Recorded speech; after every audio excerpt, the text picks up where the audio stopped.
হে কৃষ্ণ গোবিন্দ হরে মুরারি, হে নাথ নারায়ণ বাসুদেবা।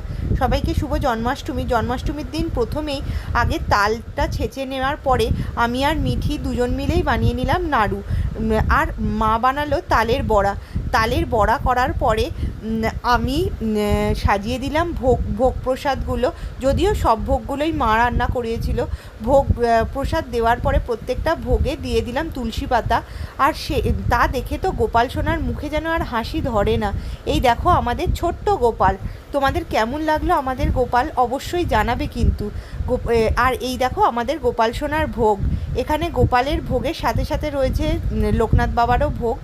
আর প্রত্যেকটা ঠাকুরকে মা নিজে হাতে সুন্দর করে সাজিয়েছে। কেমন লাগলো তোমাদের অবশ্যই জানাবে। গোপালের সাজের সাথে সাথে রাধারানীও সেজে নিয়েছে আমার মিঠি সাজ পোশাক কেমন লাগলো। আর মিঠিকে সাজিয়ে নেওয়ার পরে আমি সেজে নিলাম। আর তারপর পুরোহিত মশাই এসে আমাদের জন্মাষ্টমীর পুজো সম্পূর্ণ করলো। কেমন